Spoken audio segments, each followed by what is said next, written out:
Salute, salute. Welcome to Skywalker Boxing. Welcome. I got Tim Witherspoon Jr., Ernest Johnson, Omega Crystals. And we're going to come talk about this 5 versus 5, Queensberry versus Matchroom yesterday, man. It was a great card, an amazing card. Credit to His Excellency, Turkey Al-Sheikh, doing his thing, man, making some good matchups. And did you guys enjoy the fight card? Sure, man. It was actually very entertaining, way more than I even expected, man. It was great. Yeah, absolutely, man. It was good for me to watch. Yeah, we had Hutchinson to start it off, and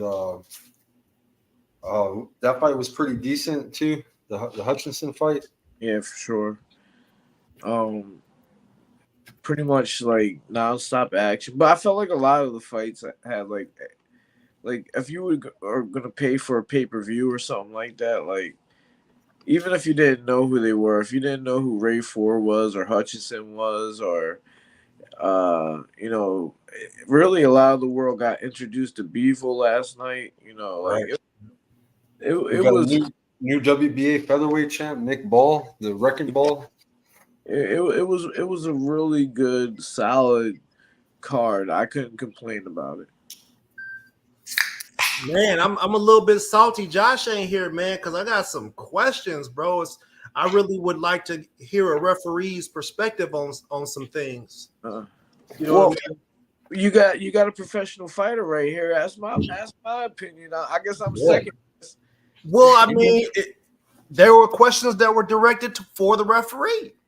Honestly, so let me ask you this. Okay, maybe I could switch the questions around to get it from the fighter's perspective. Right. So we noticed in the Wilder fight that the punch that spun Wilder around really didn't connect with him that way. What I noticed is that when Zhang threw the right, he hit Wilder's arm. The force of the punch hit Wilder's arm and forced him to spin around, right? 70 pounds, he hit his arm. Wilder went around with the arm. Referee raises his arm up into Wilder's peripheral. Bang. That's it.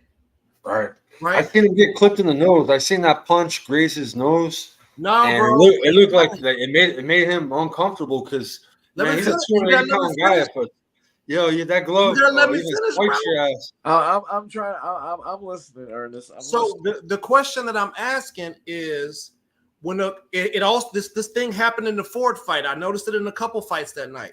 So if a referee raises his arm up to almost eye level, as a fighter, is that a distraction? Does it cause your reflex to maybe check out your peripheral? So I'm gonna answer that question first, and then I'm gonna go back to the punch that spun Deontay Wilder around. Mm-hmm. But for this one, it depends on what kind of fighter you are and how you've been trained. Some fighters have been trained to wait until the referee gets in there and separates you. But I can see how some fighters, especially a lot of respectable fighters, would see, a referee make a movement or just hear their voice. Sometimes the referee just wants you to hear them say stop, and you stop. We've seen that before. But at the end of the day, if the referee's not physically in there moving you guys apart, I think that anything is acceptable. And then after you do whatever you're going to do in that situation, you got to deal with whatever the consequences are from the judges and the referees after that. Got it. Yeah.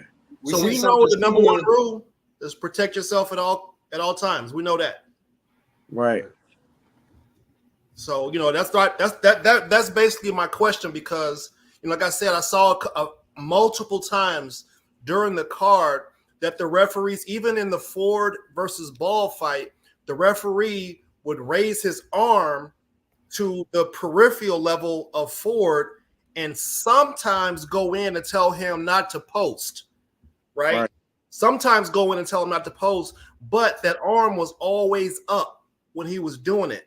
And I noticed a little bit of a difference when the referee would actually like separate them and they would rotate. It seems like the referee kind of pushed a boxer into a position where the other boxer can rotate around and take center of the ring, right? That was a small ring they were fighting in. Right. Be able to get control of the center of the ring was probably pretty important.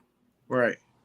So, I was just things that I noticed, I want to understand. And it's funny that you say stuff like that because I was watching Real Madrid play Dortmund in soccer the other day. And they were kicking the soccer ball around, and the referees are right there on the field with the players. And what do? They just lift their leg up and let the ball go underneath the referee's leg if it goes in their direction, or they scoot out of the way. Or, the referee is almost involved as much in the game as the players in the sport. And if they make a mistake, if they're not focused, paying attention, then they interfere with the soccer game. So I can relate that to boxing, where if the referee is not in there on his game, looking at where the punches are, because sometimes it's not even about them getting involved, it's about them seeing where the illegal blows are happening or where the peripheral is or whatever, you know what I mean? So they're in there as humans moving around, but I agree that they have to get involved. They're getting paid too. Let's not forget that. It's not a volunteer job. They got to be physical in there just as much as the fighters, and make sure that everything is separated, everybody's apart. But there are a lot of referees out there that depend on their voice. They depend on, that I don't know, pretty much just their voice, and that's that. I don't think that that's enough sometimes, especially when you're dealing with Zhang and Wilder. Right. You're not. Can we talk about that punch? So I know for a fact that I've hit people with, and I'm gonna call it a chip. It was a chip punch. Right. On the nose. On the nose, and their equilibrium has been messed up. It for some reason it might not have been the hardest punch, but some reason that clipping punch affects people's senses, their equilibrium, and I think that that's exactly what happened to Wilder. He spent around. He was a little bit disoriented, and he probably didn't even have enough time to think about what was about to happen next. Yeah. Even after that punch landed, the referee arm was still up at eye level. But you gotta understand, he doesn't even know what he got hit with. That's how out of it he is at that point. He don't even know that he got hit. He's gunshot, bro. He didn't throw that right hand. Did you notice that? Like, that's his number one weapon. Yeah. He's not a great boxer. He's a brawler. He can. So that's what his right hand can put you to sleep. That's his way he wins fights, bro. And he didn't use it. That's what I really wanted to go in at. Is like, we seen how far he went with Mark Breland. Yep. Right. Now, that's key. Now you got Malik Scott, and my dad, when Deontay Wilder first hired Malik Scott, my dad was in Vegas, and they gave him the microphone, and my dad said, "Who asked you or educated you on picking the trainer that you picked?" And he was offended. Deontay Wilder was offended and didn't want to answer the question. But what is his record? What is this? What do we see against Zhang? Now, I want to let you guys talk a little bit about the fight, but Zhang, for his age, for his size, for being from where he's from, went in there and put some punches together, bro. He put some things together, but it's not hard when a person's defense is to lay there and and be a sitting duck. Right.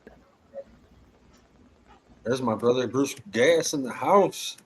What's that, Bruce? Where's that picture What's from? up? What's up, boys? That Like picture from that. the 70s, Bruce? No. That was it's only about 5 years ago, man. 5 years ago? Bruce like he had some cannons in that motherfucker. Yeah. Cannons.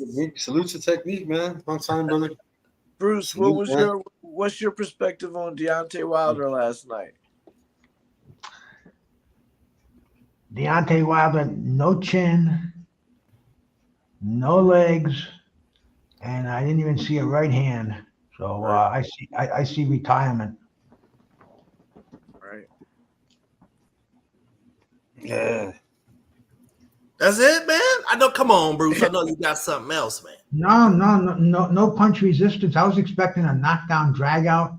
I mean, Yeah. even when he landed before he got clipped, he landed a couple of right hands. Zhang just shook him off. He hit him with that fucking right hook. It looked like he did the Elvis, the James Brown rather, man. I was expecting to do a split, and that was it, bro. The fight was over, and I didn't give Wilder a round. Retire, man. That's it, bro. You know, yeah. What you think of the Dubois upset, man? Anybody in the heavyweights right now. Hergovich took an L. I told you guys that I fought on the same card as him, right? I've said this on this show before, and look. My man went to the Olympics. You know, he's gotten far in the game, but I witnessed with my own eyes the manufacturing of his career at that time. Got into the ring with a guy that was wearing felines and a pair and one basketball shorts. You know what I mean? Right. Yeah. So, and I'm talking about me, him, Adrian Broner on the same card. Dia Davis Jr. is on the same card. His dad was a big professional. Aaron Pryor Jr. on the same card. We all got live fights. We all got live fights. And Deontay Wilder, and there's no problem with it, building it up. But the point I'm trying to make is he never took it to the next level. Right. So it's a matchmaking problem, right? Well, it's only so much matchmaking you can do when you get to that level.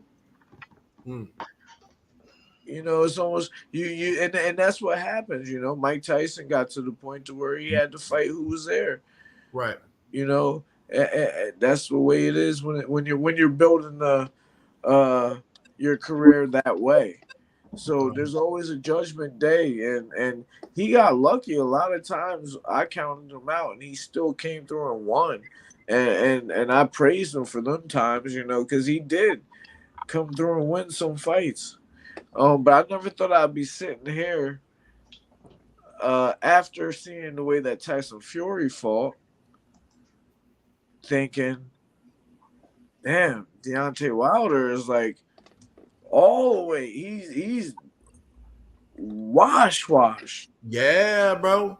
I told people, man, I've been saying it for the last few weeks, ever since, you know, when he fought Parker. What I say, man, bro, he was on the ayahuasca, and whatever little anger or whatever violence he had in him was removed. It was removed. You feel me? And I switched. Hey, listen, I know. Well, eventually we'll get to the boys, but I'll tell y'all what I thought about the boys. Yeah. But listen, so there's something good. Let's say so. I want to say something good about Zhang, right? So the thing that I think that really got Deontay in his scared to pull the trigger bag was when Zhang threw that first brick to the body, and he felt that thump. I think that's what really said, "Oh shit, you know what? I'm gonna sit here. I'm gonna try." I'm gonna give Wilder credit because he ducked under about 5 or 6 of Bang's them straight lefts that was coming to the dome. He ducked under them, so I'm gonna give him credit for causing Zhang to miss those things, which obviously made Big Man tired. Yeah, but he gets no credit because he didn't even shoot the brick hand off until the 3rd or 4th round. Right. Normally, we see him commit with it. And not only that, even though that was all he had, they were not effective. Right.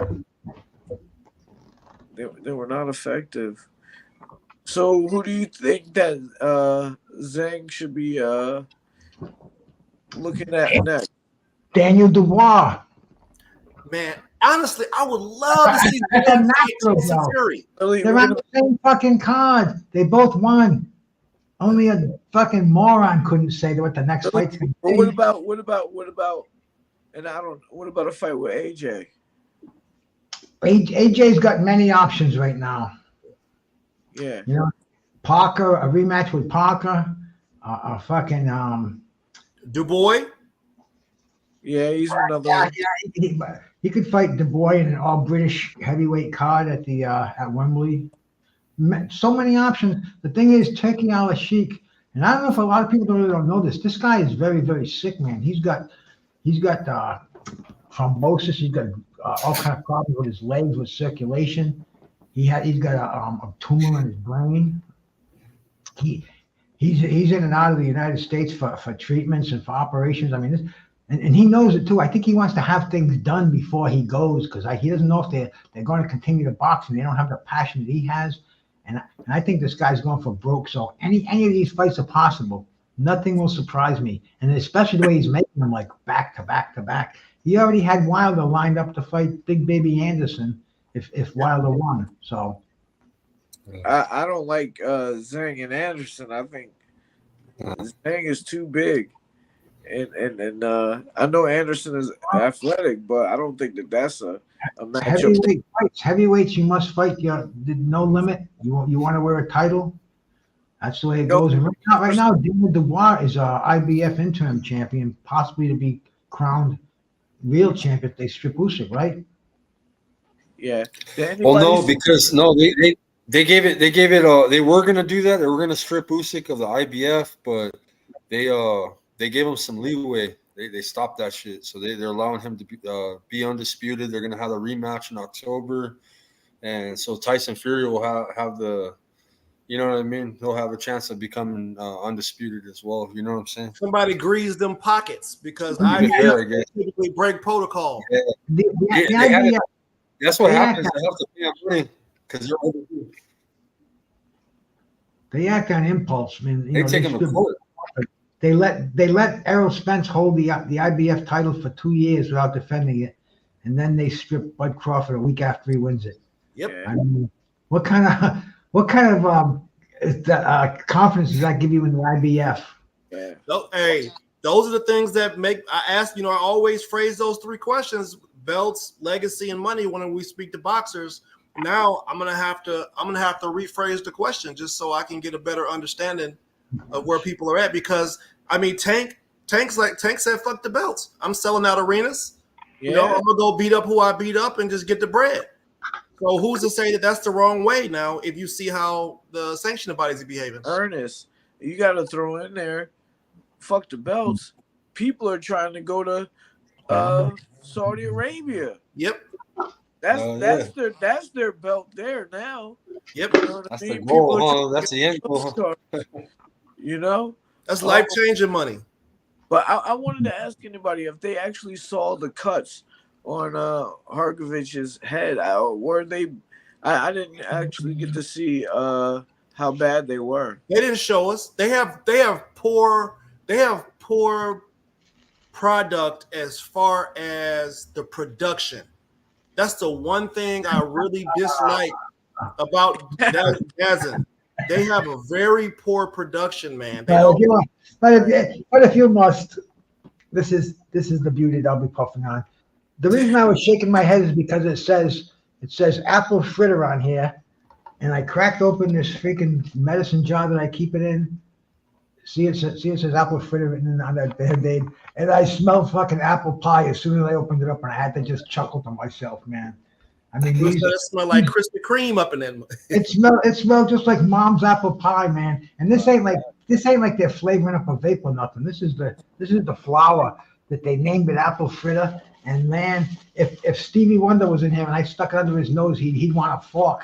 He'd think that I was sticking a freaking He probably could see it, Bruce.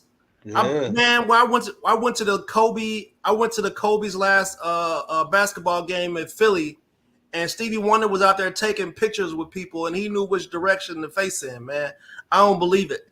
I don't believe it, man. Ray Charles, bro. Ray Charles was a junkie. I've been a junkie. You gotta have eyes to shoot up. You gotta have eyes to hit a vein. There ain't no way you can hold it and stick a needle. You got to have somebody with you. You cannot be a functioning heroin addict blind. I've known people that needed help to get off. But Ray Charles, I mean, he had help. He had to every single shot. Help. I mean, you know how many groupies he had? What was he feeling on their wrists? Oh, girl, you got. Oh, I can tell by the way your wrist feel. You got big nipples. You know how dangerous that is too, man. A groupie, hey, hit me up. You know how to do it? Oh yeah, I know how to do it. Shaking, and are you sure? Oh, what I do? Here comes a big abscess on your arm. That's okay, Ray. I'm sorry. If you guys are new to our channels, we often have talk about entertainment purposes. for educational purposes. Oh, my bad. I forgot that Tim is live. I'm on my Facebook. Oh, yeah. We bunch of stoners that love boxing. Talk. Grunts. Hey, what do you guys think of Nick Ball, Raymond Ford, bro? I think that was a fun night. What a little fucking battle that was, man.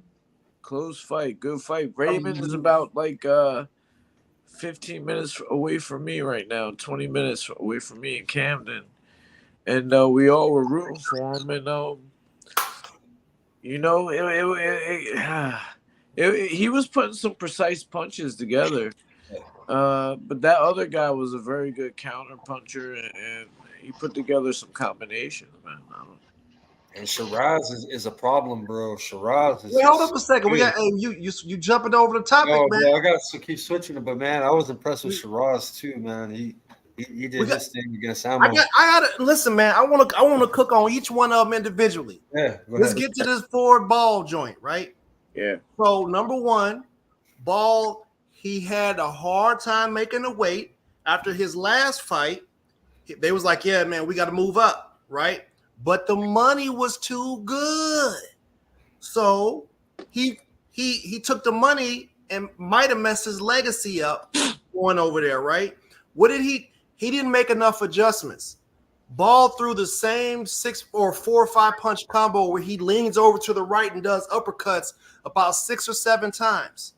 Ford, fighting a shorter guy, goes high guard and lets the short guy just walk in the front door. But he walked in the front door, put a piece of toast in the toaster, took it out and slid it with jelly. You feel me? And then he was able to take a couple bites and walk out with being unscathed. Where was the stick at? Where was the pivot? I mean, the work he did to the body was incredible. Okay, that's what I want to hear. I was going to ask. Body work was incredible. Let me hear your positive points, Ernest. The body work was incredible, man. Like when I saw him, I was like, yeah, okay, let's put him on the back foot. When he put him on the back foot, good job, bro. When you got out, when you stepped around after combos and tried to get him on angles, good job, bro. But just to go high guard against when you shot the uppercut, man. Yeah. Every time he shot that uppercut, I was like, oh, if he follows this up, we got a problem. Yeah. Where were the adjustments, man? I needed to see the adjustments. And now everybody knows when you go over there, you got to be like Earl Spence. You got to go over there to take the eyeball and finish him off, or you're not coming back with whatever you went over there with, period. Well, you know what's crazy about that is that it was Matchroom versus Queensberry, which are 2 English promotional companies, and Eddie Hearn got his ass whooped. Handed to him. Whooped. For you guys that don't know, it's Frank Warren is the promoter of Queensberry, and Eddie Hearn is the promoter of Matchroom, and he what was he? He went 0-10. Is that what it was? What was it? It was 6-0, or 6 fights to none, or 5 fights to none. Yeah, but there were 2 points for a knockout, 1 point. Knockouts. Yeah, 1 point for a decision. That's how they scored it. So when it came down to Zhang and Wilder and Hrgovic and Dubois, he needed Hrgovic to win and Wilder to win by knockout to tie, bro. You know what I'm saying? I think it was 3 points for a knockout, right? So because if he would have got those two, he would have got 6 points if he would have got 2 knockouts. Point system wise, but fight wise, he didn't win any fights. None. Right. Yeah. Bruce, you still there, Bruce? Yes, sir. So with this style tournament, we seen tournaments like this before, but in my recent recollection, I can't remember it being promoter versus promoter, like, you know, Golden Boy versus Top Rank. Like, this is like Matchroom versus Queensberry. Do you think that Matchroom's brand is bigger than this tournament, or does this tournament affect how we look at them as promoters? No, I just think that was a stick to try to sell the fight, the promotion. I wasn't paying much attention to it. You know, Frank Warren and Eddie Hearn sitting side by side. They kept close-ups of their expressions on their face during the fights. I mean, it was bullshit. You know, 10-0. I wasn't even paying attention until Ernest just mentioned it. You know, I didn't even know. I knew that they blitzed it, but I didn't know the score. I wasn't really paying attention to 2 knockouts. You know, a knockout, 2 points, and Right. Come on. Give me a break. Well, I mean, It matters. it does because No, the fights were exciting enough. It was just a bunch of bullshit they threw in there. but look, we have leagues now like the Combat League where they have different teams in different cities. That's not working out either, man. There's no loyalty for cities in that Combat League. I haven't seen it anyway, man. You know, I haven't seen any So you don't think that a promoter's stock and what kind of fighters he puts forth is important? No, of course I do. But having promoter against promoter on a card like that, where there's really no hostility, no animosity, then a $3 million prize at the end of it, you know, it didn't interest me. It's a sideshow. I was paying more attention to the fights, man. We had 6.5 hours of boxing. I couldn't give a shit about Eddie Hearn and Frank Warren. Which fighter won which fight, man? It was just, you know, the promoter of it didn't matter as long as they were in the ring fighting. That's the way I looked at it. You know, Sir, I see it differently, Tim. Ernest, same question. I say it matters big time because even Floyd Mayweather has some issues now because some of the fighters that are under him, they're dipping off, and the UK is still in the talent now. Ain't Boots over there with them now? Naturally, yep. Yeah. So what's happening is it's the break's over. It's the takeover. You know, Hearn said that they was trying to do this a long time ago, where they were going to disrupt our system based off of their DAZN app. It took a while for it to happen, but they got enough money now to be able to do that, even though their production sucks. So if you take a phenom and he leaves, he's going to be like, okay, if they're going to get me a fight in Saudi, who do I got to go sign with to get the best shot to be able to make sure I can get on the card and get the bread? You're going to have to pick between Matchroom and my man's the other squad. Plus Matchroom, not Matchroom, but Queensberry Promotions took an L when they came to the States. Ball definitely won that fight when he was here before. And then the Irish kid who was over here fighting, he came over here and lost. And I felt like he won that fight. So they came over here and they got robbed, right? So they're getting their get back. They're getting their get back. Queensberry was rewarded after they just took 2 L's off of 2 great fighters. They came over here and should have been awarded victories. So ultimately, I'm saying it does matter. It's just that there's a changing of the guard. You know, the Don Kings and Arams, they're out, and the fresh meat's in. And that's the way they're doing it. I take that back. It doesn't matter to me. Hey, PBC and Golden Boy should match up, right? Well, OBX is just saying that De La Hoya mentioned that, Golden Boy Matchroom. So it seems like this might be a thing in the way of the future where, all right, I see, this season, this year, PBC's fighters have been on top. I'm as a fighter, I might want to sign with them, or, the next year, top ranks fighters are the best fighters fighting each other on this. It's kind of like the Versus. You guys remember when the Versus came out with the hip hop artists battling each other? Yeah. Willie D. I remember when Willie D. got in the ring. This adds another dimension to it, and I think that is something that we probably shouldn't ignore. It's good. Yeah. Well, I mean, but historically we've had Mexico versus Puerto Rico, black boxers versus Mexican boxers. Like now you have the Japanese and Koreans versus the Filipinos. Yeah. Right. So we see these sort of matchups, but to put a spotlight on it. Yeah. Is good. I think that the difference between this though is that we have two promoters putting their stables up against each other. Not just one fighter and one fighter on the main event. Yeah, you're putting 5 of your stable mates that you think can beat 5 of somebody else's. That makes it so exciting.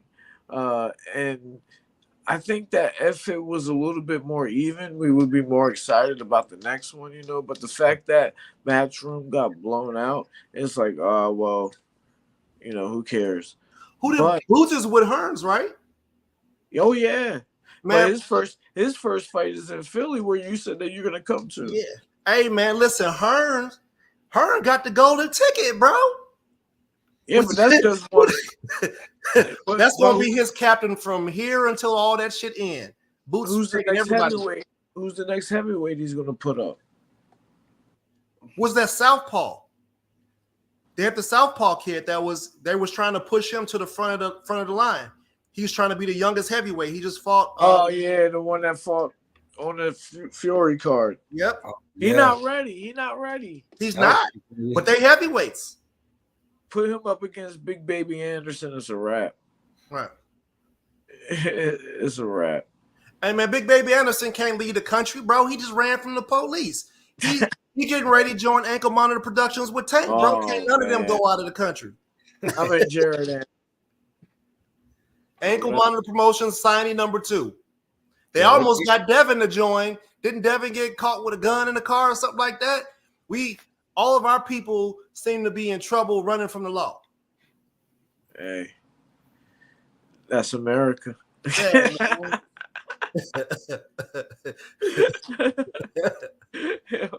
I like Richard Torres, bro. I know he's I don't know. I don't think he's ready, but so is the Bridgerweight division? Should we get behind that idea? I don't care. Just if there's good fights there, Yeah. What do you think, Bruce? Bridgerweight, hey, I think it's kind of stupid, but it probably will stick around. The WBA is kind of recognizing it now. Heavyweights are bigger and more money to be made by sanctioning fights, but I don't see any use for it. I want the opposite, bro. Instead of they get rid of Bridgerweight, say fuck that was a bad idea, and make super heavyweight class, right? A super heavyweight class. Fuck, heavyweights, you're supposed to be fighting big guys anyways, guys that are 30, 40 pounds bigger than you, but when these guys have an 80-pound advantage and they're like, fucking giants, almost 7 feet tall, they should have their own. Should have their own class. You know what I mean? I used to be a super welterweight. There's super lightweights. There's super middleweights. I mean, It sounds like something that could happen or should be thought about at least. Right. So you saw how big Shiraz was.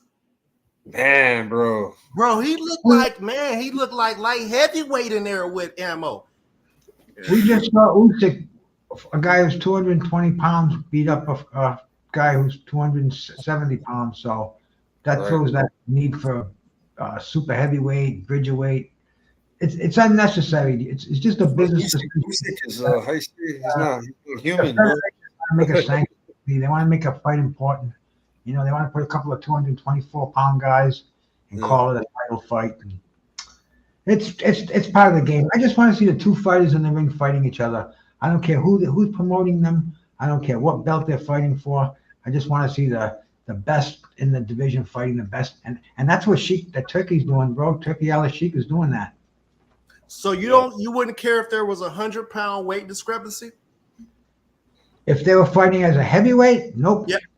Nope, not at all. So let's say you get Jarrell Miller at 330 pounds. Yeah, he don't weigh 330.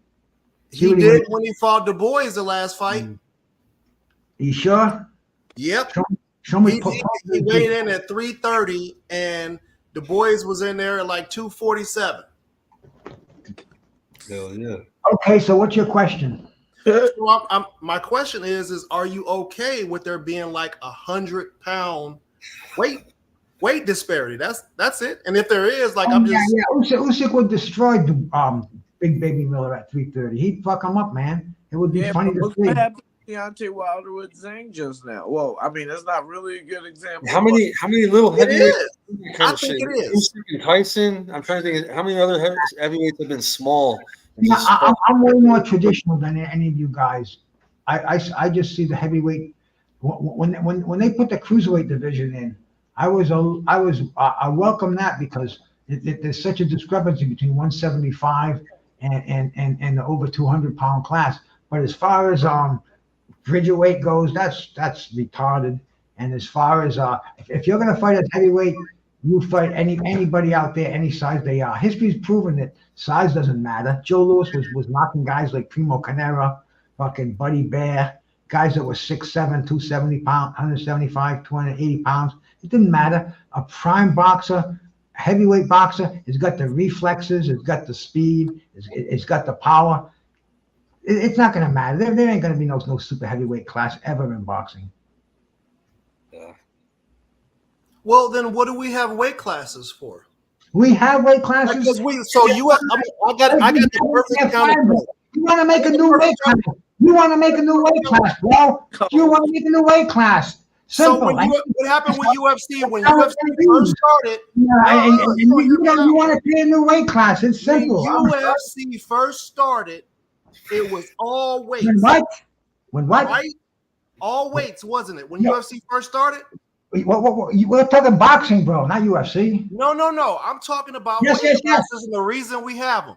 But that has nothing to do with UFC. We're talking boxing. Okay, so you taking would you take Inoue to go fight Canelo? Ernest, don't be stupid. Oh, you know, we're talking about weight, man. Let's make it. Don't talk Inoue versus Canelo. What's that? 50 pounds? 50 pounds. So I think you've been sitting too close to the crystals, my brother. Hey man, the crystals got amazing energy. Yeah, let me interject though, real quick, because I understand Bruce, and you heard me on here be a purist. I'm telling people, don't complain about the referee. If the referee don't jump in, you got to keep fighting. And I agree with the heavyweights fighting whoever they have to fight. But are we agreeing that especially Americans are getting just bigger and bigger bigger compared to when boxing first started these weight classes? Absolutely. And the heavyweight they have spurts. Usyk just proved that that's the way it goes. It's in spurts. Evander Holyfield, they go up and they go down. You get guys like Riddick Bowe and Lennox Lewis, and then you get guys like Usyk and Holyfield. So, there's really no consistency to that. Heavyweight division, you create a weight limit, and it's anything above that. Right now, it's 225 pounds. Should be 200, right? But 225, that's heavyweight. I thought it was still just 200. It's 200. Well, if you got the Bridgerweight, then it's not. Right. I mean, you guys like to count the Bridgerweight, I believe. No, but it's not about us counting. It's I've about not seen the Bridgerweight fight yet. I don't. They just had a championship last weekend. The dude was like, he had like 15-0 with 14 knockouts. Polish dude. He got starched. He got starched by a British cruiserweight who went up and just starched him. I forgot what my man's name was last week. He starched him because the dude is like, yo, this dude has been fighting people. And he's been fighting at a heavyweight weight, but he's been starching cab drivers. And so a real boxer came up there and starched him. And now he's a Bridgerweight champion, right? A recognized one. So, yeah, listen, man. Hey, there will always be, conversations where you have people who come from a different generation, a different time. Right? You got people that think women are only supposed to be in the kitchen cooking and folding clothes. That might be Bruce's thing. There was a time when there was no instant replay in sports. You know what I mean? Like things evolve. Things. They didn't charge shit. Either you can get it on regular TV. That's why here Bruce could turn it on, huh, Bruce? Yeah, man. What was the industrial motherfuckers was mad about the Industrial Revolution when the motherfucking factories came along? You feel me? Now everybody's mad about the IT generation where they can't figure out how to turn their motherfucking phone on and get the numbers to transfer over, right? So people just get left behind when they don't adjust. But that's part of it. That's part of it. Yeah. So it's cool. We got respect for all generations, but 100%. But you know what? It goes like it. I got to play devil's advocate on both sides because it's not really broken either. We have some good fights, nevertheless. So it could go both ways, man. What? So what's the pound for pound conversation about? Oh man. So what we got? That conversation leads us there. Well, you know me. I'm actually number. Are we gonna go number one? Well, that's the only thing that makes sense, right? Is to figure out who is number one pound for pound, and do our heavyweights allowed to be in there? But oh my God, because to me, I'm still looking at the way that this fight was dominated. The way that everybody was 50-50 down the middle. We had people on both sides thinking that the other guy was going to win. And one side totally just made it not even a contest. What fight was that? Crawford Spence. So the only problem I have with that is that we don't have a set fight for him right now. And he should be able to prove that he is still that dude by now. When you have guys like Inoue doing their thing, you got Davis, you got Usyk,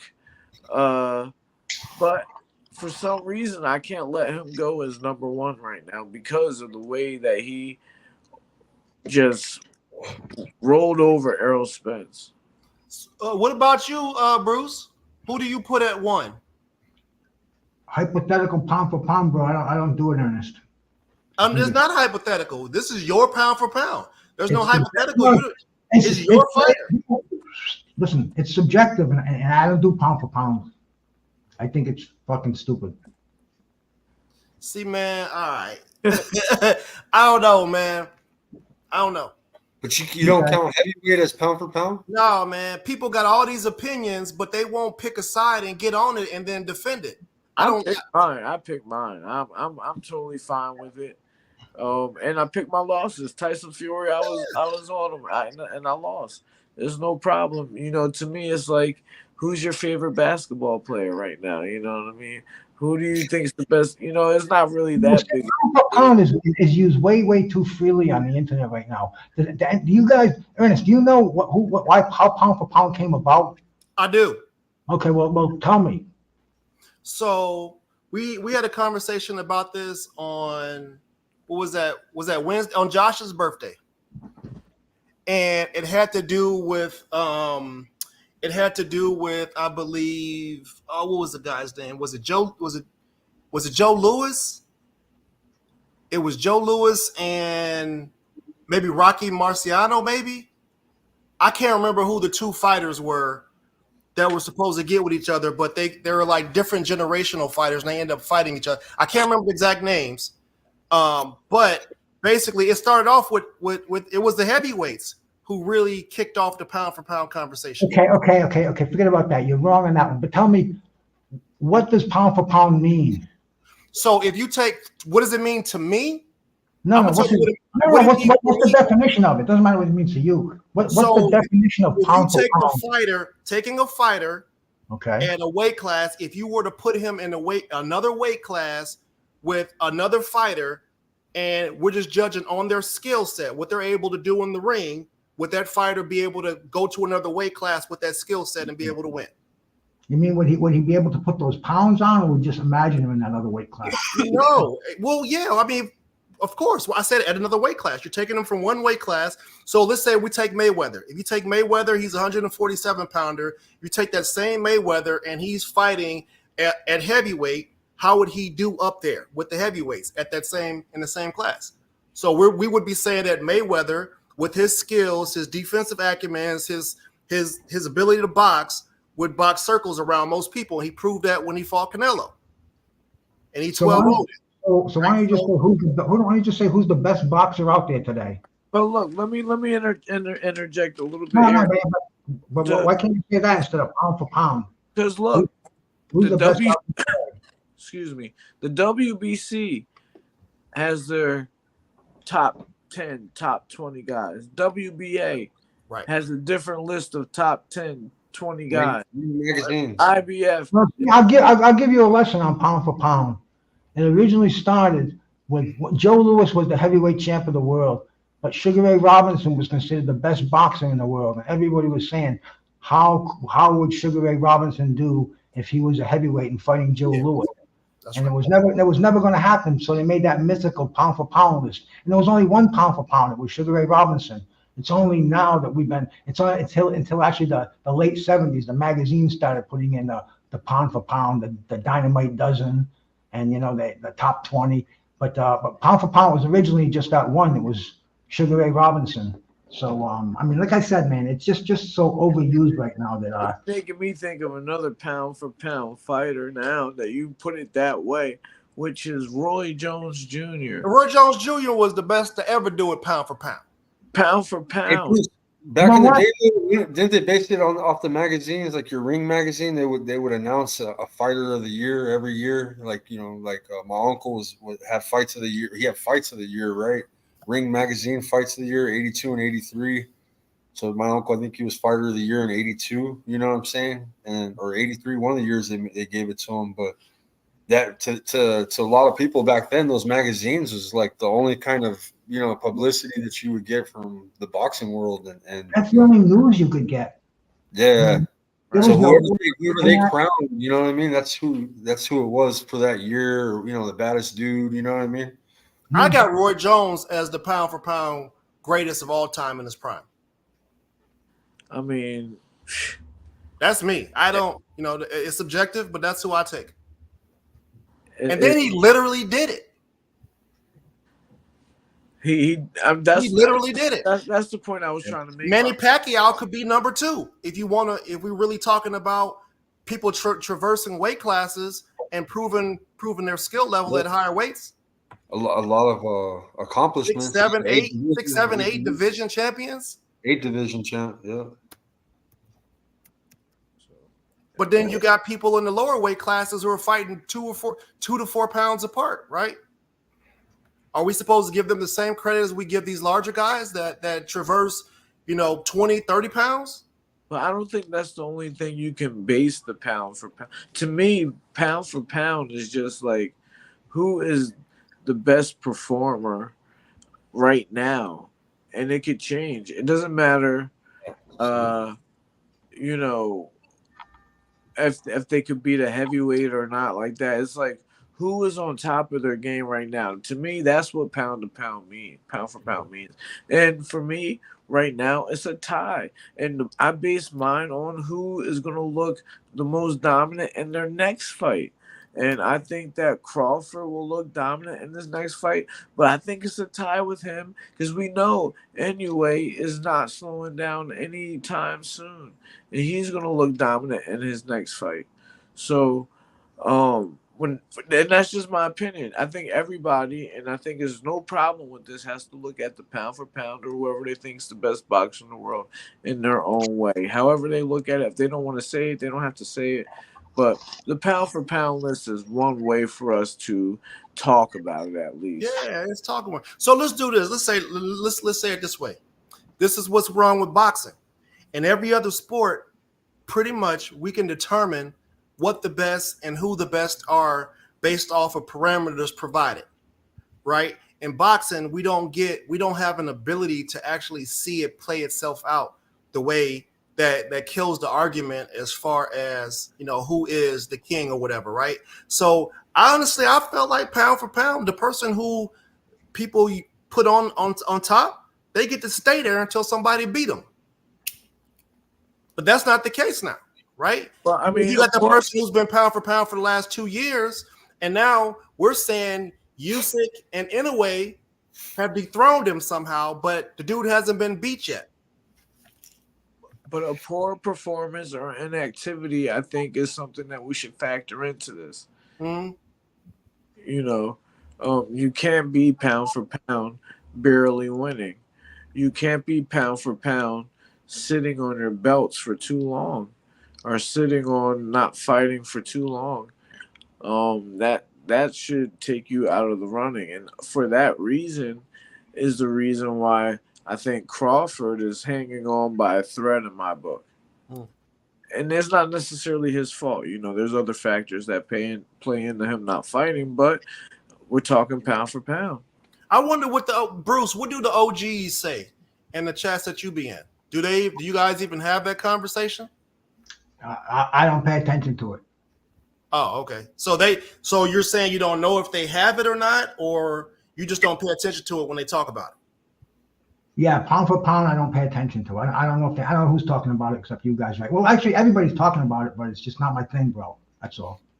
Okay. I was just asking if the groups that you're in, when you're on their channel talking to them, if they ever actually bring it up. But if you're saying you don't pay attention to it, then what group you talking about? The people like the people you talk to on Sunday nights. Ain't there a bunch of the guys from your generation? The 50 and over guys, the old guys. Yeah, those guys. OG night, yeah. Maybe. I don't know, man.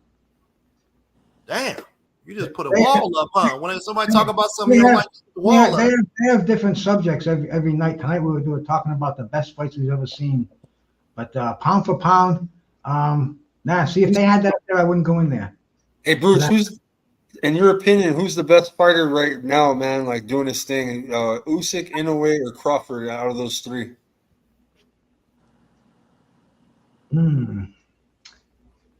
That's activity.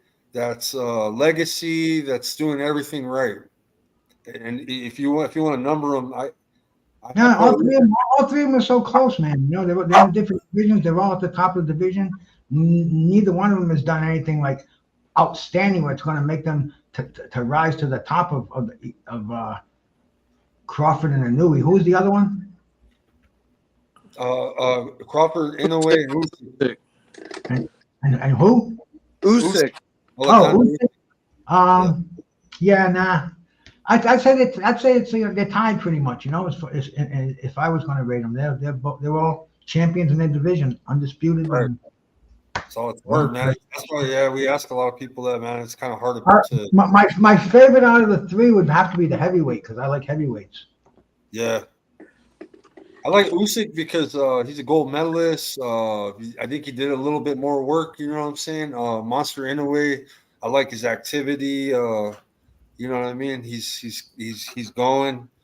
Um, and then Crawford, I like Crawford a lot, man. He took out Spence, man. You know, solidified himself to division as well, undisputed.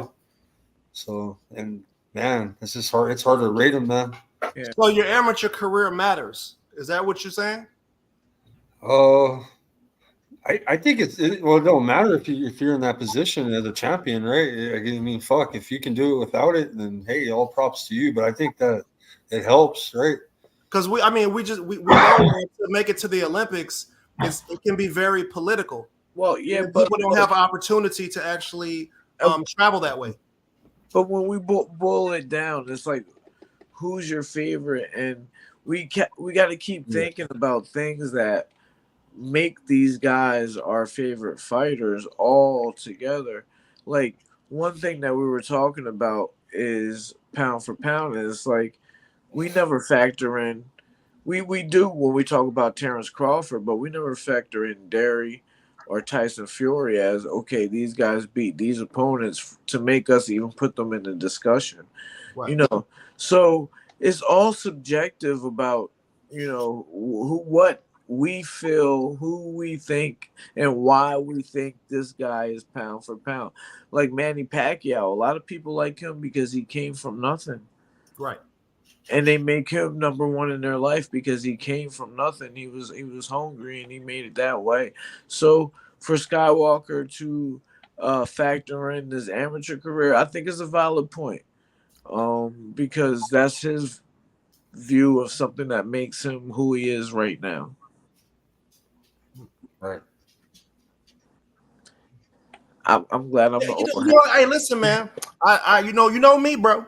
Because what we just had some people, we just had Major League Baseball do some really kind of incredible. That's kind of it feels like a slap in the face. You know, they just included the Negro Leagues, their statistics, and Major League Baseball has had 60 to 80 years to compile statistics, but yet some of those Negro League players are on the top of the Major League's record stats even till today, right? Over a long period of time. So when you're factoring these things in, it's just interesting for me to hear it from the different perspectives, from the different age periods. Right. Well, so I mean, that's a part of the sport, and that's what makes it great. Because somebody might be like, man, and you know who's good for that? My dad. He don't give nobody credit in this era. He'll watch a fight today. The guy will knock him out in the first round, and he'll find something bad about it.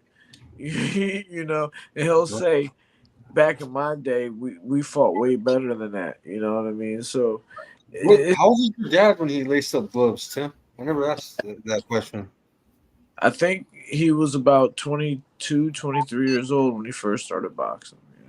Oh, wow. He started kind of late then, huh? Yeah, he was playing college football, and then he got hurt and came home, and he was working in the hospital, and his brother was going to the gym, and a lot of people from the neighborhood were going to the gym, and then that's how he ended up going to the gym. And then within that time, within 5 years, he was fighting Larry Holmes for the world title.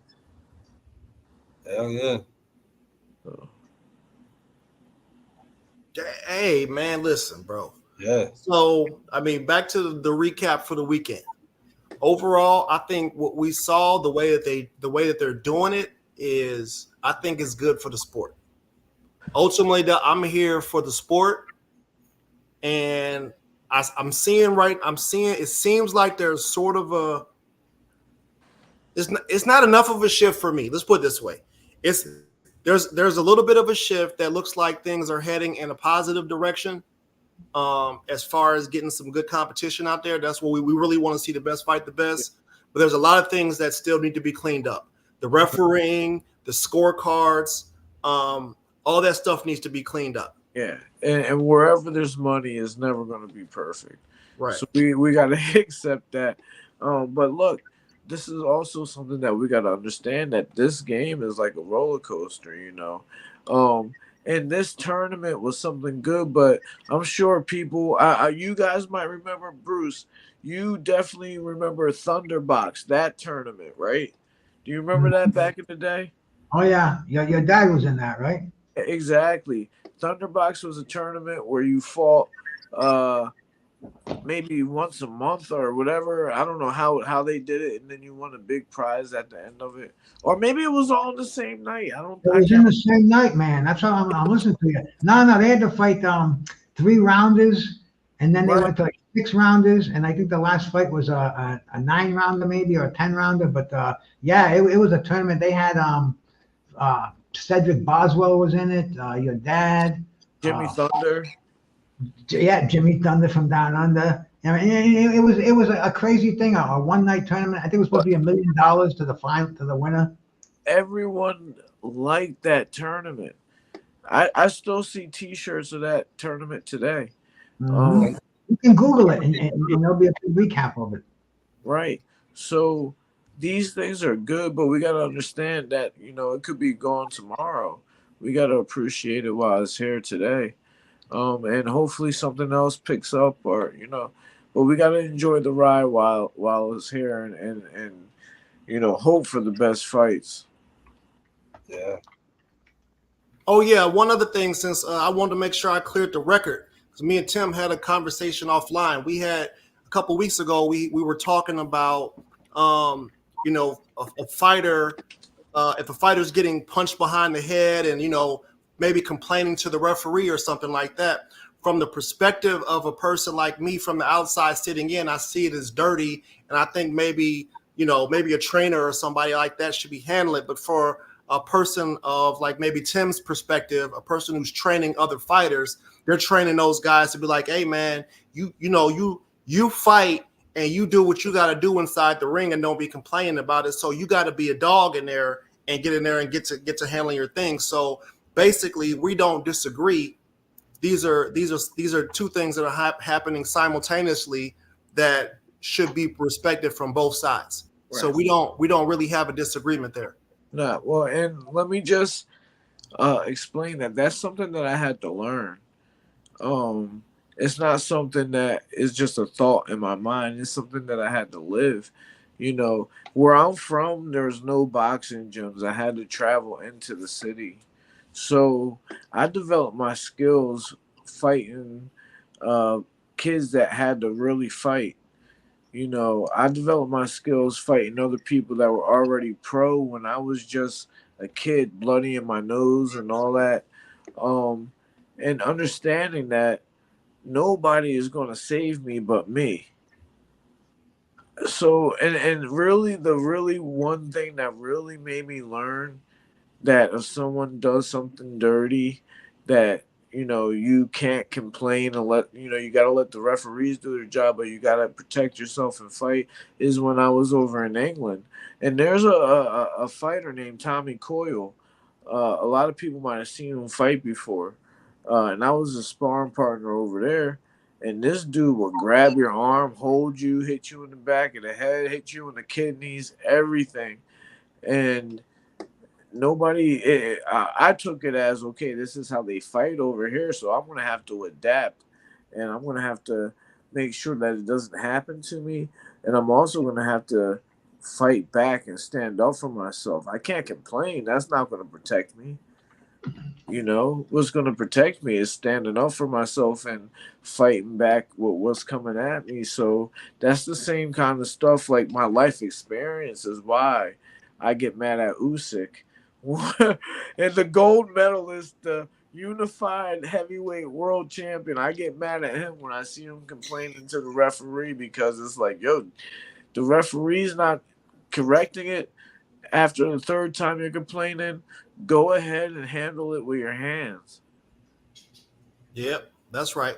Yeah. So that's my perspective of that. You missed it. Hey, Vince, I put Vince to the fire a little bit on Wednesday. Vince actually, because he talked about some of the dirty stuff that those guys were doing to him in the ring, punching him, hitting him low, doing all types of stuff. And I say, Vince, man, why don't you give it back to him? Right. Vince says he's a clean fighter. He would never do it, even if they're doing it to him. So Yeah. those are different perspectives. No, you can be a clean fighter and still give it back. Vince said he don't do it. No, you don't have to do it illegally. Whip their ass legally. Oh. Yeah, see, I guess we got different mentalities, man. I'm seeing it from all these different perspectives. Like if I was Richards, the Jamaican British dude, right, bro, my first shot would have been to the nuts. Like, fuck you say, boy. Right. I'm coming. That's the first. I'm getting a warning right off top. How many warnings I got for the fight? That's what we doing. And then you don't see no dog in them. No, I'm hitting you with my best shot over and over again, and letting you know that look, you in the fight. You know what I mean? I've been in that situation plenty of times. I just got that mentality, and you know, my parents installed in me. Just if I was gonna be like the fucking trash man, just be the best trash man I was gonna be. So when I chose fighting, my father installed in me. It's like, look, you are in there to be a warrior. Like this is a soldier sport. So the complaint, this is not soccer, it's not tennis, this is a sport where there's no timeouts. If you complain, you might get hurt worse. Right. You know, the best thing to do is, if it's not a real injury, which sometimes it is, if it's not a real injury, don't waste your time complaining. Go about your business and handle it. The next boxers we get on the show, we got to put them to some tests. To ask them, put them in some hypotheticals and see what they do in that situation. I think that'll help us learn a little bit more about them as well. I hope they're watching. You know, I hope they're watching and they're understanding that that's real life. Nobody cares. Nobody cares. Whether is in business or in the boxing ring, nobody cares. Let me give EJ a wrench. Pandora ribs are getting broke. What did you think about that, Tim? What did you think about Earl Spence getting that title shot? Yo, man. At 154. I know, but it's like, it's a tough. We don't know. This is a mystery, man. We don't know what is going to show up in that ring. Hey, quickly, I got to tell quickly, Fort Worth showed out last night, man. Kevin Holland came in the ring. Yeah, the old boy didn't want to tap out. He ended up breaking his fucking arm last night. It was vicious. I saw that. Yeah, he's from Fort Worth, man. So, that's. All right, you ain't going to tap. You going to get you a new arm. But we don't know what Spence is going to show up. You know, Spence could show up just like Wilder just showed up. Like, we don't know. You think he shot like that? I hope not. But that last fight was damning. Yeah, that's bad, man. Listen, man, you get beat up so bad that you don't want to take your hands out your pocket. You think somebody gonna go in there and take all the change out every time? You should be in there. So, I mean, I know we talking pound for pound, but we don't know I can't tell you what's going to show up against Findora. Yeah. I think maybe I was directing the question as far as, like, how do you feel about him moving up in weight after the way he just lost and getting the opportunity to fight for a title shot on his first fight at 154? So he's skipping the line. But he's skipping the line. He was unified champion. You got to remember that too. He had all three straps. What was lost to pound? We were saying that he's pound for pound. But if you're moving up, if you're vacating your belts and moving up as a unified champion and jumping the line, isn't that different from you getting your ass whooped and then you move up to another weight class and you get an immediate title shot? You know, you get a pass disputed because Inoue got a pass like right to Cool Boy Steph, who had 2 belts. You know what I mean? So, is that good for the sport, Tim? I don't know enough about Errol Spence in that way to say that he deserves that shot or not.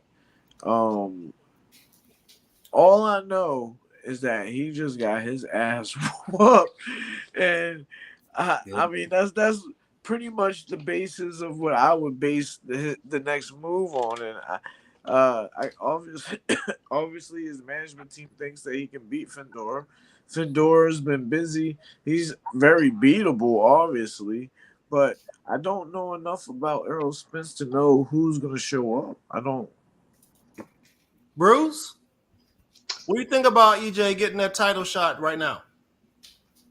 Well, so many belts out there that everybody's got a belt, so you can throw a freaking dot at the board and you're gonna land on a title. But as far as like somebody just mentioned, Thomas, that Fedor got his coming off a knockout loss too. So it really comes down to names. And I thought Spence was going to fight Ryan Garcia, and now he's going to fight Fedor. I personally think he should have a tune-up first because he's had a rough going this last few years. The 2 accidents, the eye surgery. I think he should test himself. But he knows best. Maybe he wants to make the cash in. If he's going to go out, he wants to go out with a bang. And if not, he's going to win a title. I'd like to see what he's got left. I think Fedor is at a better stage in his career right now, and I think Fedor will stop him at this weight class. But hey, you never know. Spencer's a puncher, and he might have another title in him. We'll see. Good fight, man. I'm going to watch it. So Fedor got to skip the line because Keith Thurman got injured, right? Yeah. And Keith Thurman is another person who didn't have the right to go to 154 and skip the line to get a title shot. And he was inactive like a motherfucker too. Well, like I said, everybody's got a belt. There's so many belts out there. It's at 154. Who else has got a belt at 154? It's all money, bro. It's all politics and money. That's all. All these things are bad for the sport, in my opinion. I want to see the person that worked their behind off to get in position to get a title shot, and they should do that. Who's next? Next up, if you got an injury, all right, you get skipped. Who's next? Who's number 2? I mean, it's hard to see. If everything worked that way, then we would have seen Jaron Ennis last weekend, or you know what I mean. So it's just. So now Tim Tszyu he had to pull out of the fight with Virgil. With Virgil Ortiz. That's not happening now. It's not healing up right. Yeah. Well, that cut was horrible. They say that cut's like a 6-month. And you saw Ryan Garcia. Ryan challenged him, and Virgil accepted it. He says, "See if my manager can make it." But is Ryan going to still be licensed? Is he going to get suspended for the ostarine they found in his system? So who knows if that's going to happen? But I'd like to see that fight, man. Because Virgil Ortiz has definitely got a big question mark on him. We want to see how he's going to do coming back from his freaking stomach ailment there. And Ryan, see if he's the real thing, because they're going to be scrutinizing him now. Any supplements he takes, they better be snack, because snack supplements aren't contaminated. You know that, man. Yeah. They're not going to let anybody get caught with a contaminated snack supplement. But as far as nutritional supplements go, it happens, man. I was in the business, and even with a whey protein, they'll put things in there because guys in the gym, they weigh themselves every day. And if they see they're putting on a couple of pounds and they're starting to get just a little tiny bit buff, then they're going to all buy the Isopure protein or the whatever brand it is. And those supplement companies, they're not evaluated by the FDA until there's a complaint made about them. So they can put anything they want in those bottles. They're not tested by any company they're not tested by any agency that has any authority. Are you saying that the Ostrin came from something that was not performance enhancing, that it was something that was to help to lose weight? Possible. Possible. If Ryan's been proven not to take any of that for his whole career, and that one trace amount, which really does nothing, That would be in something like an energy drink. That would be in a protein supplement. Man.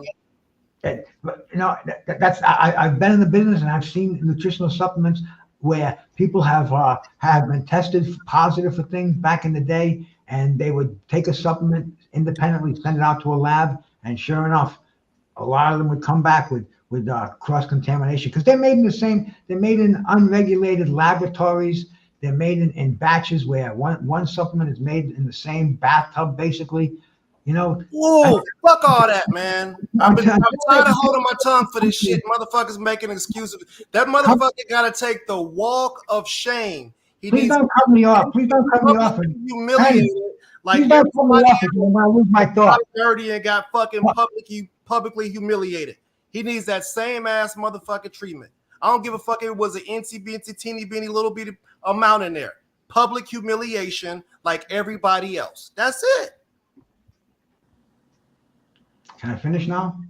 I've been hearing motherfuckers talk about this dude. I've been defending. Bro, I'm not taking any side.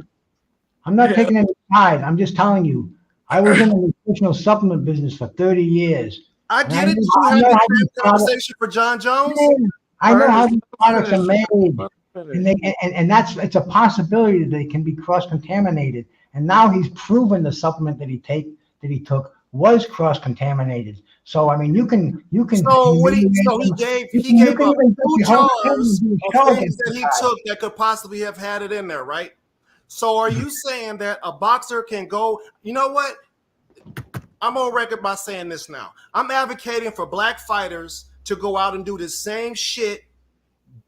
Take some dirty ass supplements. Just make sure you keep the container and go beat the brakes off these motherfuckers. So then when you come back with a minuscule amount in there, you can say, here, this is the supplement that I took. It's possibly dirty. But what's to say that they don't do that already? Well, let's advocate for it. Because for my thought process when I hear this, and I could be wrong, is that all these fighters are trying to push the limits. They're trying to do something as close to that as they can. So if you are pushing the limits to the point to where that's popping up in your system, that you're trying to get as close as you can without doing it. That's pretty much what I'm saying.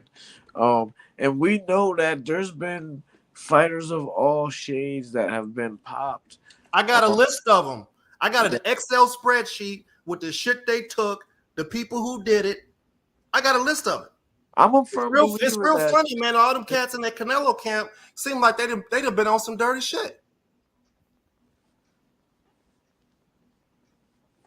I got the motherfucking receipts, man. I've been having people say all type of shit for me 2 weeks. I held off on it. I wasn't going to get into it like this tonight, but I just don't hear people saying the same shit when the shoe was on the other foot, bro. But that pisses me off, man. But this is what I'm saying. Like we just praised Roy Jones for being pound for pound. Yep. But is he on the list? I'll tell you in a second.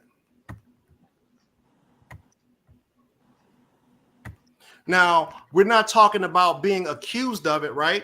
We're talking about actually getting caught by the agencies. Yeah. Roy Jones Jr. is on the list for Andros Stendidion.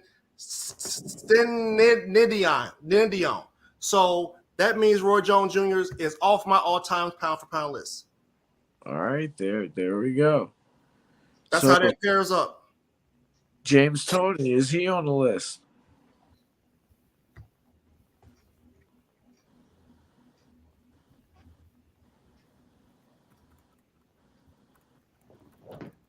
Nope. You can share that list. You want to share it? You can present it, bro. No, I'm not gonna give these people my research. Everybody can kiss my ass, dude. I'm not gonna give them my research. I got the list. James Toney is not on the list. Or I don't know. It was a rumor that maybe Evander Holyfield as well, but I'm not sure. What about Pacquiao? Because when he was running for president, I heard some dirt came out What about Pacquiao? Nope. Pac-Man's not on the list. Did you guys hear that shit when he was running for president? They tried to smear him for that.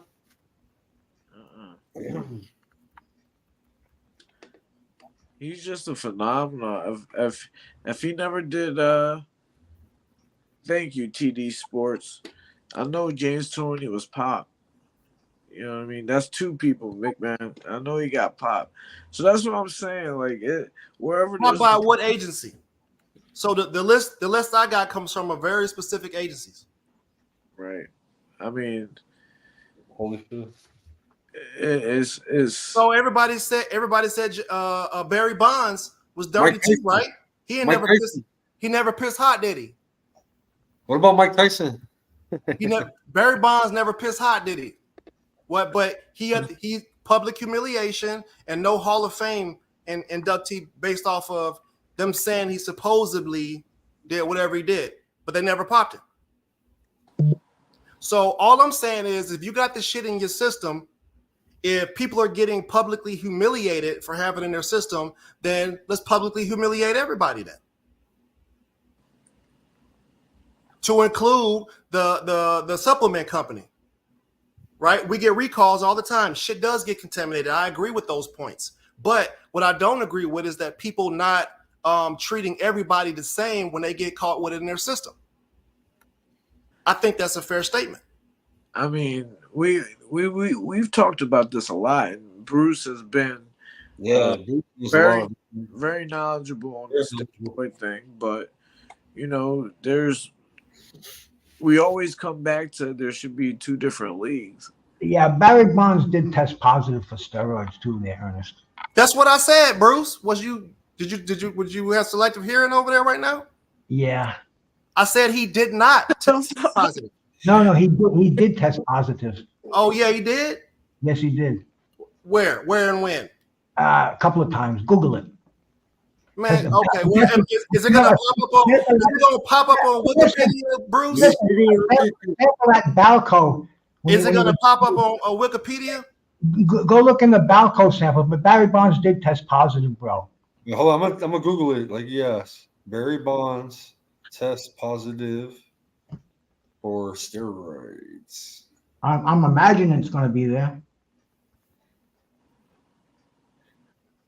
I know Mark McGuire did. No, there's Bonds a couple people that actually got busted with it in their system. Yeah, he did. He got caught with THG back in 2003, bro. He had a by what agency? Prosecutors versus perjury case. Wait, federal judges, bar prosecutor. The guy who would argue with me that an elephant is bigger than an elephant, bro.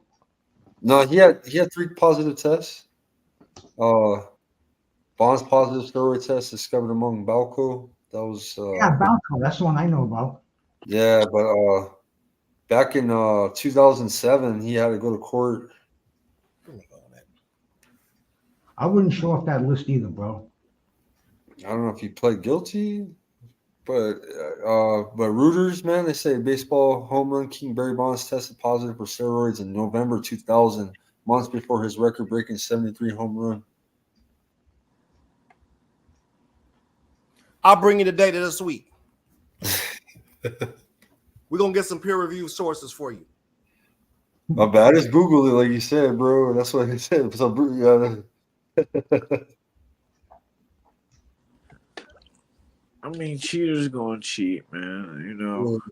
It is what it is, bro. I don't care, bro. I mean, I care and I don't, bro. Like, because it's like, how can that shit ain't gonna stop, bro? They be fucking make one drug and they catch on to that, and they'll fucking create a new one. You know what I'm saying? I'm a firm believer that if they're not on it, they're all trying to get as close as they can. Well, that's the whole idea behind nutritional supplements. They try to mimic anabolic steroids, and sometimes they'll go over the line. They'll find an ingredient in there, and all of a sudden, a federation will ban it. But it's a cat and mouse game unless they test specifically for it find it in your system. Sometimes they're water soluble, sometimes they're fat soluble, which means the fat soluble stays in there longer. When you cut weight, then it's released into your urine. So it's a fucking cat and mouse game, bro. And as far as putting somebody on a cross and crucifying them because they got a positive drug test, you got to go through the proper channels. I mean, you got to go for the proper A sample, B sample. The he's got to have his defense, bring in his experts to say that his supplement was contaminated and blah blah blah. But it's basically bullshit. Yeah. Did you see the question from Thomas Ernest? No. What do you say? Why does that list doesn't have James Toney when the victory was taken away from him versus John Ruiz? Yeah, for the heavyweight title was taken away from him. The WBA heavyweight title, he won it from John Ruiz at Madison Square Garden. Tony pissed hot. They declared the fight a no contest, and Ruiz kept his title.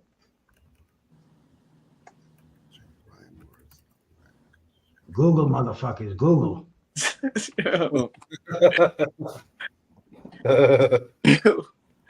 Tim, what's up? Nope, he ain't on there. He's out on the list I got. Man, motherfucker, the technology has changed nowadays, huh, Bruce? Back No, then, hey, listen, we're going It cracks me up. We'll give Bruce that one. We'll give him that one. I don't need anyone, Ernest, man. I'm just saying what I know. Fernando Vargas on the steroid list. Oh yeah, Fernando was on that list. El Parros.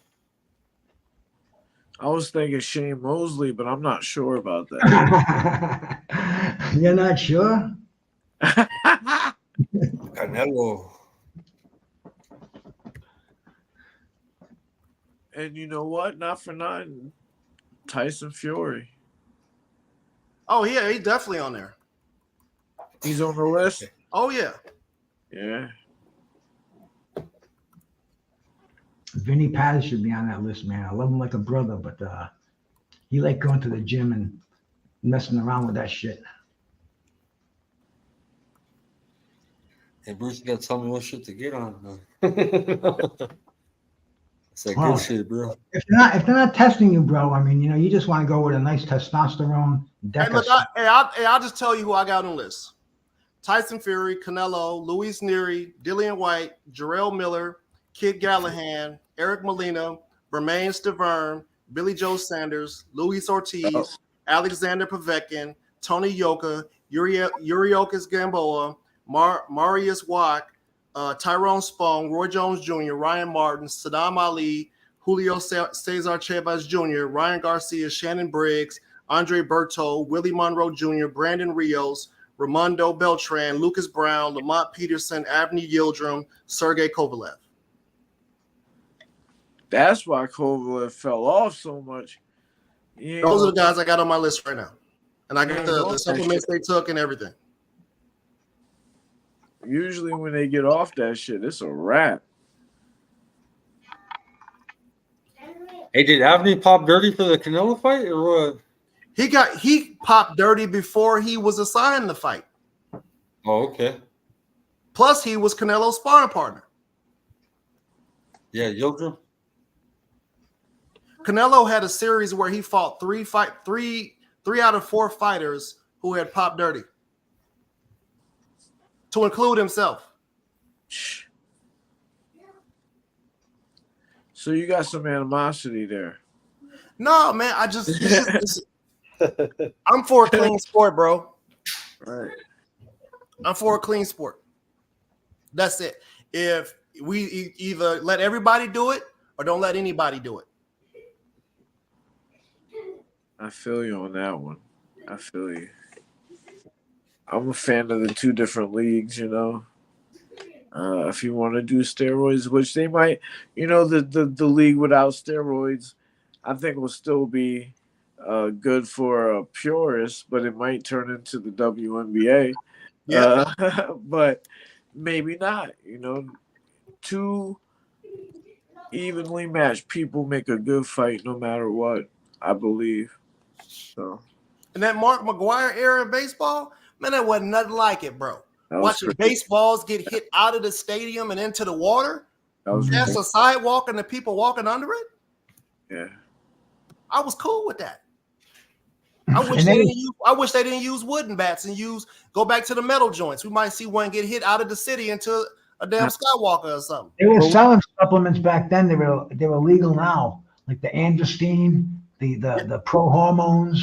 You know, you could right now. You need a fucking prescription to get those if you can even get them. I don't even think they make them anymore. But the FDA all of a sudden they turned them into class 3s. I was getting letters from fucking like the NCAA because I got around Roger Williams University up the street telling me that I can't sell this and this. They had every fucking 19 norandrosterone 3-deone but .4, 18 fucking norandrosterone tribulus. I mean, it was fucking crazy. And I mean, you know, I had hundreds of dollars worth of these things too, and I had to eat them, man. You know, not literally not eat them, but you know, actually I fucking doubled the price on them. I was selling them with a wink at, you know, out the back door.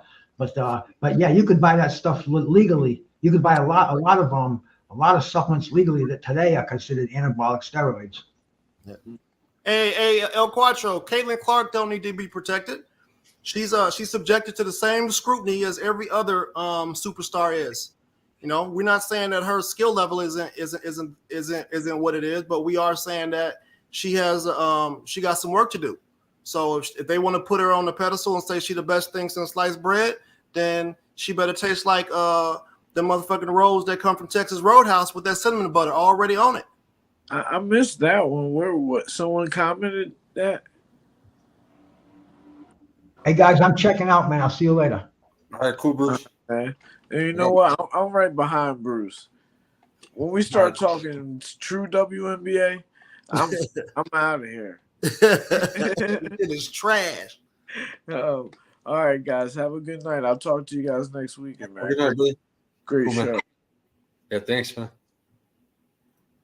Coach Chucky. Skywalker, Mr. Ernest, what's up? I hope it ain't no reverb. It was. Hello? Yeah, Just close one of the windows. I don't have no window open.